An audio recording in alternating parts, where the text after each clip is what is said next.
Hello YouTubers, welcome to FWMNaturalHairBlog. My name is Stanithia and I wanted to talk to you about protective styling today. As we all know, I'm sure we all know that protective styling is really important when it comes to natural hair, as far as maintaining length and just protecting our hair and making sure it's healthy.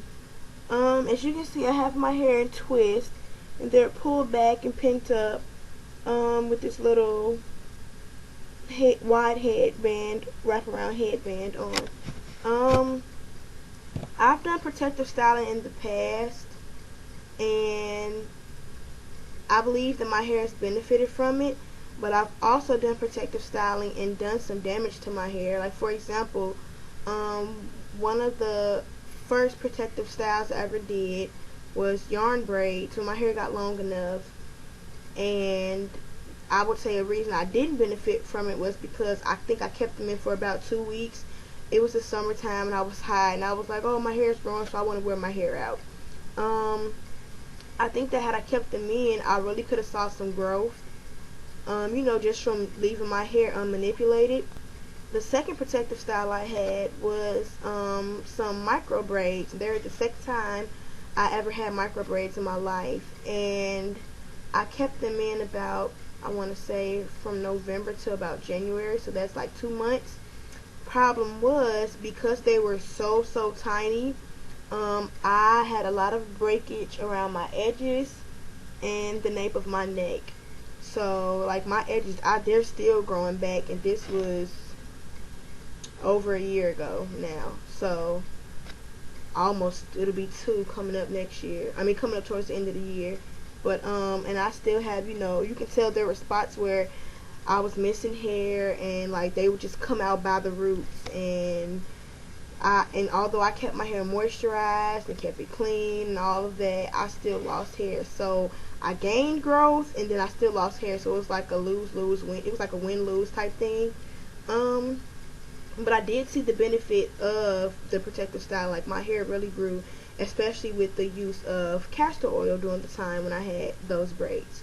Then I learned how to braid my hair on my own last fall, and I did several sets of yarn braids up until this year.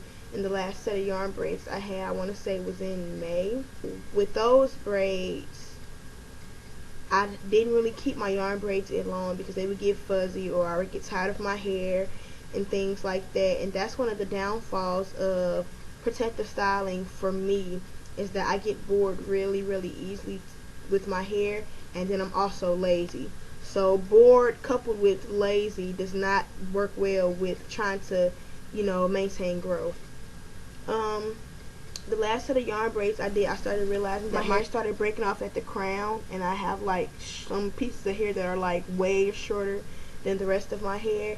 And so I decided that I'm going to give the yarn braids a break for a while. When I say a while, for a while. I probably won't do yarn braids again until the winter. And what I mean by winter, like December going into the new year. Because around that time I'll be moving again, and it'll be a new semester of school.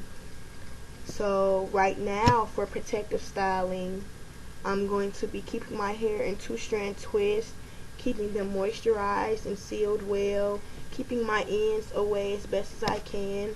I'm thinking about investing in a nice wig that's real human hair, so I can curl it or straighten it, or and stuff like that, just so I can change up my look every now and then. I'm also thinking about possibly a sew-in. I've had one before, and that's when I forgot to mention. I had a sew-in, I want to say last year in November or December, I can't remember. And I only kept it in for a week because I didn't moisturize my hair properly, and my scalp was really itchy, and I was afraid that I was going to scratch a scab or something into my head, and I don't want to damage my hair. So I took it out, and it was cheap hair. It wasn't even human hair. I think it cost me like maybe $10 or $20 a pack. To me, that's cheap because I know real hair can be expensive. And it was just really curly and wavy, so I really liked it. I may do that again as long as my hair is properly moisturized. I may do another sew-in.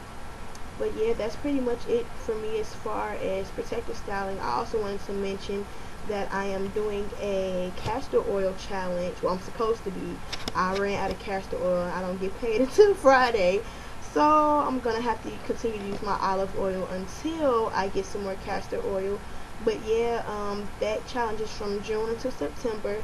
So I'm hoping I'll see a little more growth with that, coupled with the protective styling. Please let me know, ladies, what kind of protective styles you guys like to do. Do you like pinups? Do you like the extensions, like the braids and the sew-ins and things like that? Or do you just wear your hair out, and how does that work for your growth? Does it bother your growth? Does it stunt it? So just let me know. And I also wanted to say I did some trimming on my hair. I had like some ends that were just like long and scraggly. I had some split ends and some single strand knots, and so I was like, it's time to get rid of these because my twist looked really raggedy. So I think I'll be coming to you guys this week with a tutorial for another different kind of pinup on a twist out. So I'll probably wear these until Friday or Saturday, and then I'll take them out and wear and do the pinup for church on Sunday. So thank you guys for watching. Please comment, rate, subscribe. I really appreciate it, and I'll be back again at the end of the week with another video. Bye guys, see you next time.